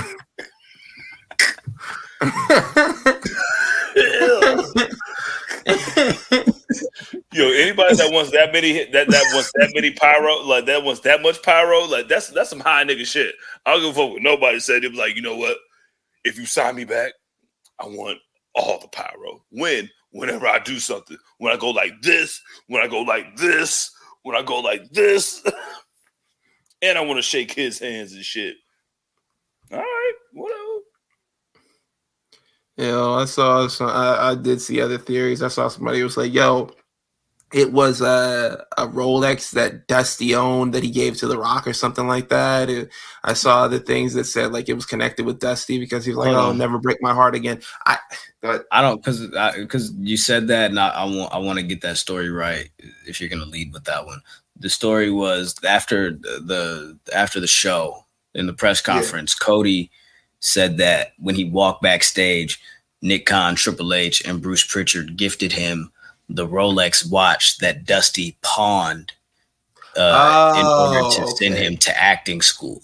So he didn't have the money at the time when it came time for Cody to go to college or, go to like a trade school or figure out what he wanted to do. So him and his sister wanted to go to acting school. Dusty pawned his Rolex. the story there is that they gifted him the watch that his dad pawned off. I don't know if it's the same exact watch or just the same model. A replica. But but hold on.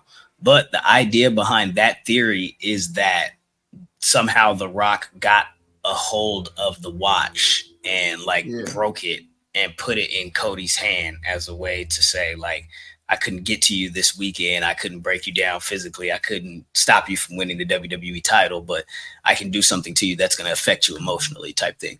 And I get that idea, because if you put a broken watch in someone's hand, you don't necessarily have to look at it to know what it is. But if I just got this watch, how the fuck you already stole it from me, nigga, and I don't realize it till the next day, and I walk out here with a brand new smile on my face, like I ain't just been a hoe all day thinking of this watch that somebody snatched from me. That idea is Cody was stupid. in the locker room. Cody said, "Nobody's leaving this locker room till I find my daddy's watch. I'm not playing with you, nigga. What? Ain't nobody leaving this fucking locker room till I find my daddy's watch." My daddy gave me that. Nigga, watch. this is a pawn shop, nigga. That's just been gold teeth, nigga, 15 years ago, nigga. Like, Master P made gold teeth for his daughter, you know what I'm saying? Princess Percy, nigga. Like, whatever. Like, you know what I'm saying? That shit's been gold teeth, nigga. Like, you can say whatever you want. Shout out to kayfabe, even when it comes to jewelry. But, yeah, man. Yeah, right, nigga. Cody's dad's watch has been something else, nigga. That's just probably, you know what I'm saying, probably in that chain that you got. Yeah, man. I don't know, man. I feel like that was pointless. I mean, whatever that is, that's going to play into the storyline that they're going to tell whenever there's a possible situation for Cody and The Rock to have a one-on-one, because he for sure was like, yo, I'm coming back for you. So. Yeah, whatever.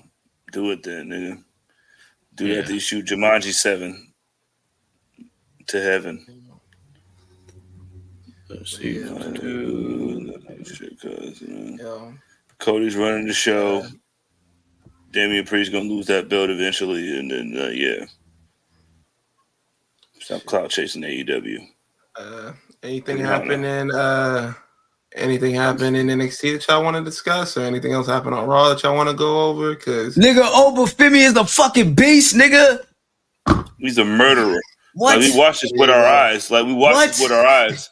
Like, did you know? Like, do you know like what he did? Like, like to like, first of all, you know what I'm saying? Shout out to you know what I'm saying? Like, shout out to my man, like, Briggs. You know what I mean? Like he was dope in that match. The only time he was dope in my life is in that match. But Obi Femi's the truth, blood. Like, I don't know who wants that belt. I'll try to fight for something else more than that. That doesn't seem like something that I would want a part of right now.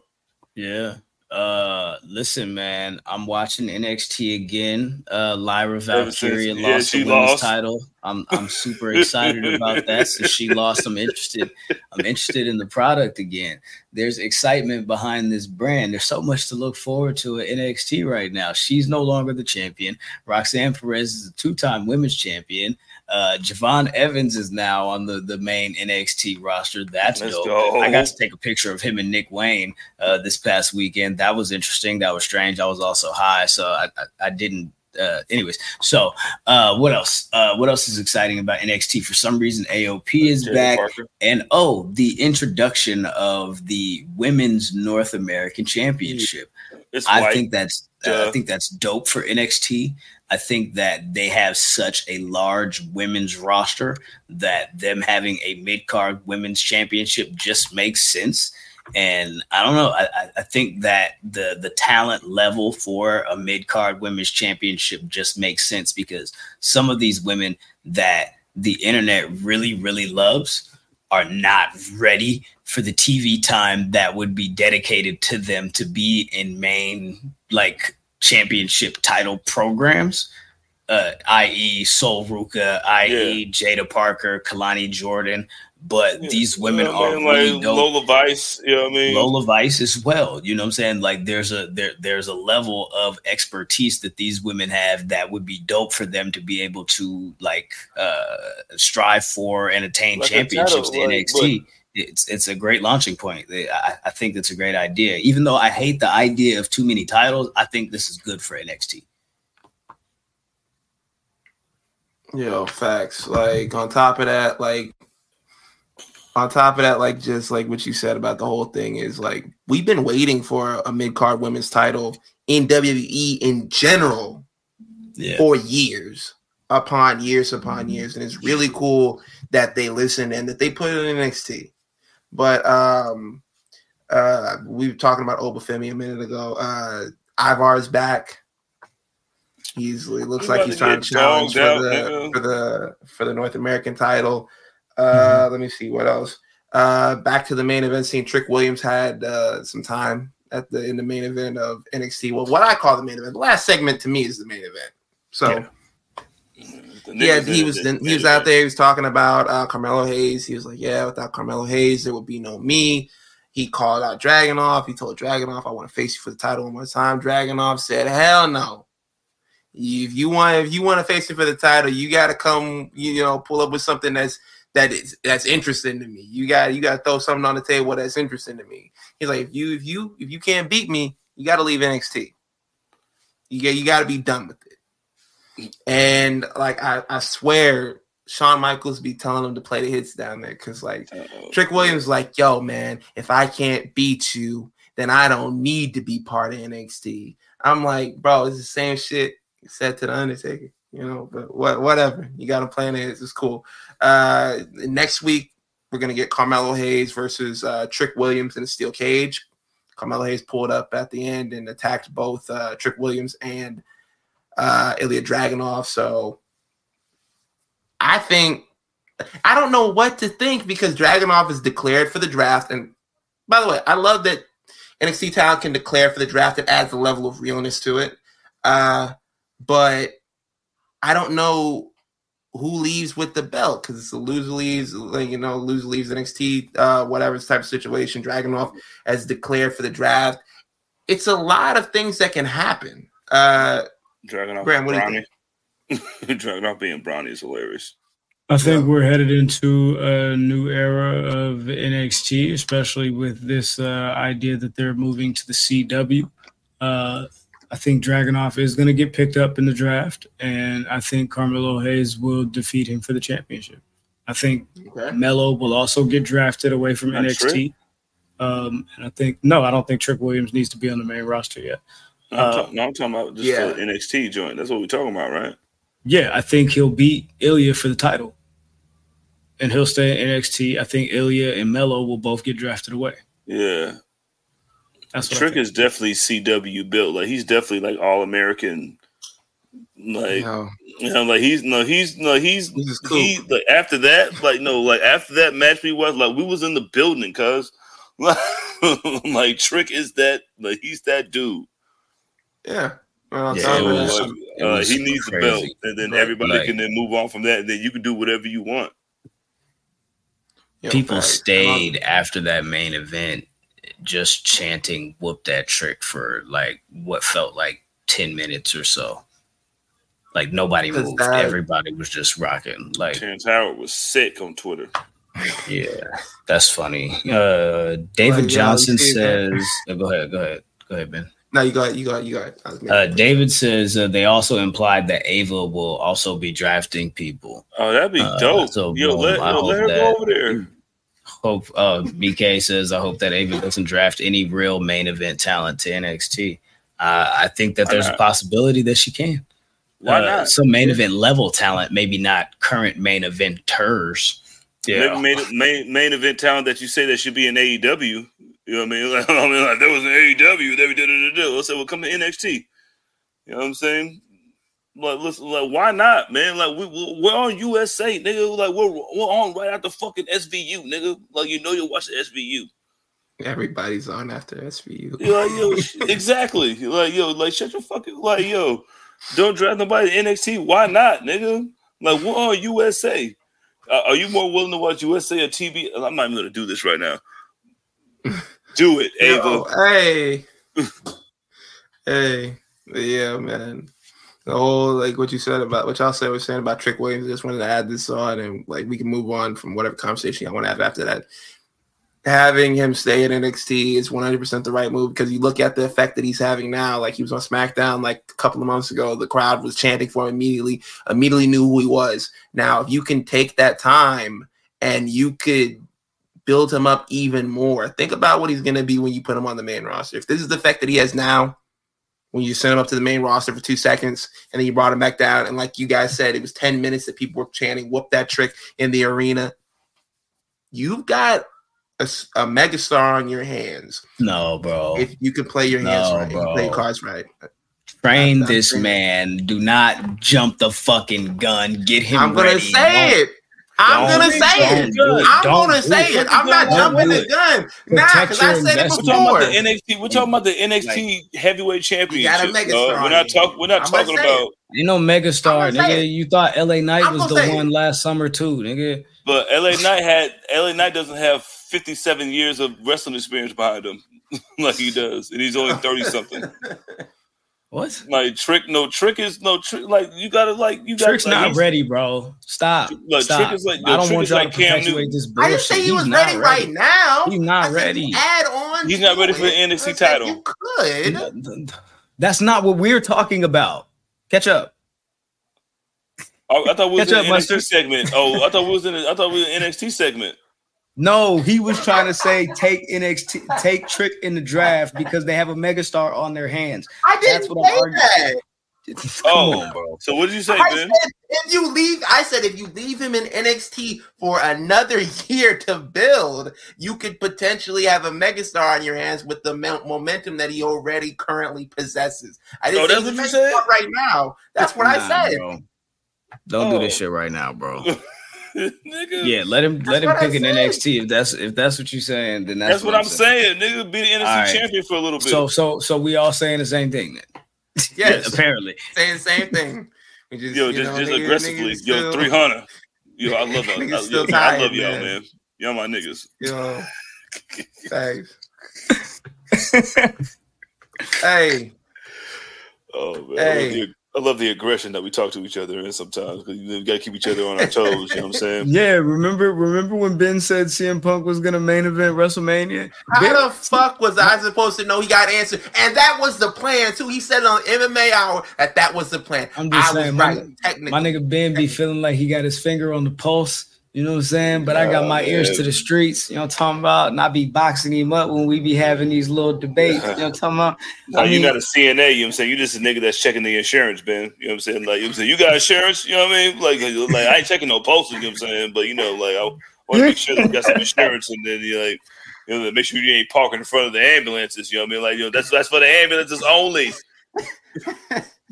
Oh my god! All right, man. Y'all, we could go ahead and shut it down. I've had an amazing time talking to you guys today. Anything you want to touch on before we exit the building, stage left? You feel me? Yeah, man. Before we get, I don't got nothing. I'll say that. I'll say that in a second. In a second. Yeah. All right. Well, I'll say it right now. Fuck it. I'll say it right now. Hey. I just wanted to say this moment to thank China, my wonderful queen, for being by my side during the whole experience, because it was a trial to get down there, to get the rental car and get everything situated and everything like that. She was by my side the entire time. She knew I was frustrated. She knew I was upset. She knew it was bothering me, and she never once left my side. Never once was like, hey, you know what, maybe it's next time. Every time there was an option that popped up about going down there, she was making calls while I was making calls. She was looking up stuff online while I was looking up stuff online. She was trying to figure out things while I was trying to figure out things. And when we drove down there, she drove the whole way down there. We did 2 hours each back. She had my back through the entire thing, and I can't not thank her enough for being there for me, and also, you know, letting me have that moment and being like, yo, and just wanted to be there to, you know, to see me there. Because she said it when we were talking about it, we were on the ride back. I was like, yo, man, caught up in the moment. I said, yo, I got to finally go out there, see my guys. I got to be part of WrestleMania and go to see something that I wanted to be part of since I was a kid. And the whole time I said, baby, what do you think? What was your fun experience from it? What was your favorite part? She said, seeing you get to enjoy yourself and have your moment. And I just want to say thank you. And on top of that, if you ever want a back rub without the extracurriculars, I got you. That's my gift to you. That's my gift to you. Yo, she drove us around, cuz, and just dealt with it. I know, we were talking shit back and forth. It was da da da da da da. Oh, it's starting to get cold. That's what I said, right? We all ate shit. It was a fucking experience. It was so amazing. I had so much fun. Especially when Ben got there, it was cool. But me and Graham was on some fucking some Super Mario Brothers shit. Damn, that's shady, bro. Shit. This nigga over here trying to reminisce on a good time the whole weekend. China was great. I know you said China was great. I mean, but that was great. But I mean, shit, it was cool when Ben got there. But shit, when me and you was there, nigga, we was like Spider-Man meme, nigga. I mean, we the big three, we started the league. But no. Right now I feel like Muhammad Ali. No, I'm saying I'm not the one. I'm not the one that was shit that connected the most. Feel like I got a job in IT. That's not me. All right, and that's another rhyme. You know what I mean? But I had a blast.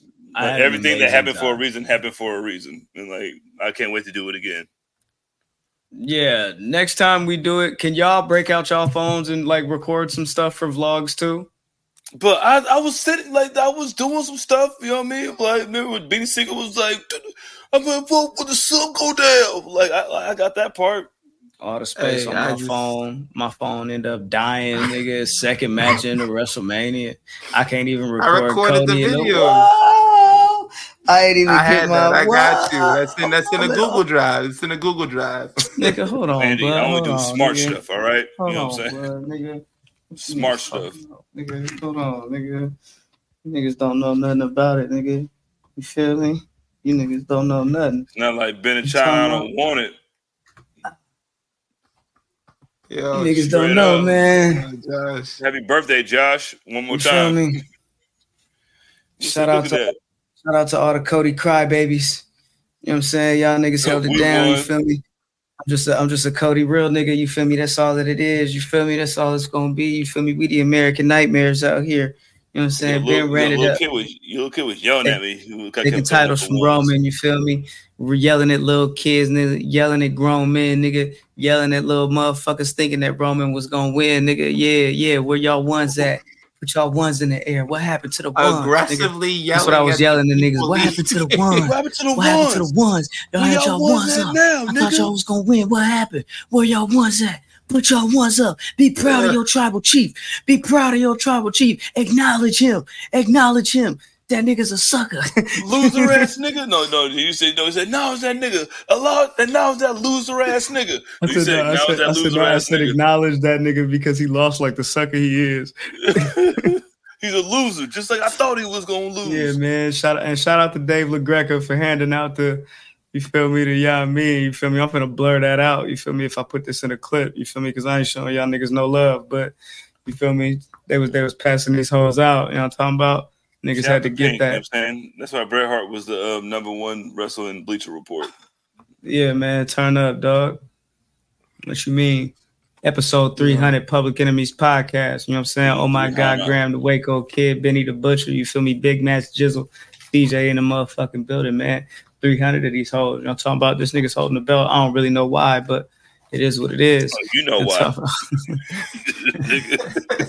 Anyways, guys, WrestleMania weekend was an amazing experience. I want to shout out to all of the creators in the space that we got a chance to kick it with, that we got a chance to meet, from Black Announce Table to Black Wrestling to Justin from the Wrestling Classic, to Brian H. Waters, to Kaz from the Ringer. You know what I'm talking about?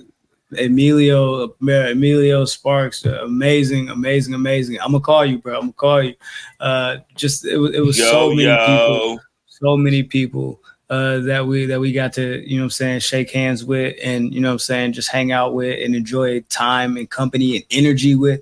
Man, it was just a dope experience, and I can't wait for the next go round. It was dope. It was amazing. It really was. It really was. So with that said, let's get the fuck up out of here. You guys were amazing as always. Check us out next week here, same place, same time, same channel at the Public Enemies on YouTube. You know what I'm talking about? Patreon.com/Public Enemies if you want any additional content. And yeah, make sure you follow on the show at the Enemies P3. If you want to follow me directly, I go by the name Oh My God Graham. You could meet me there, beat me there, see me there, we be there. You know what I'm talking about? Yes, sir. 300. Go ahead, Ben. Yo, you can follow me on Twitter, Instagram, TikTok at _sonofmars_. Just like that. Say something stupid, CJ. I'm gonna say something smart, you know what I'm saying? Because listen to the motherfucking champ, you know what I'm saying? Since nobody want to claim the shit, you know what I'm saying? I'm claiming it. I'm the champ now, you know what I'm saying? Big Match Jizzle at Yeah That's Me. 2 E's some places and 3 E's on Instagram. That's it. You know what I mean? But like I'm the champ, you know what I'm saying? 300. Shout out to 300 more. PE 300. We in the building. We the best in the world. And yeah.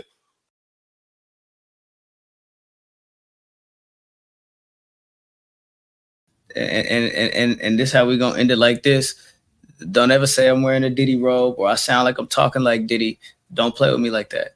We some real niggas and we gonna stay real niggas, and I appreciate y'all for tapping in. But until next time, please take care of yourselves and each other. And we out. Always love. Yeah, look at my glasses, nigga.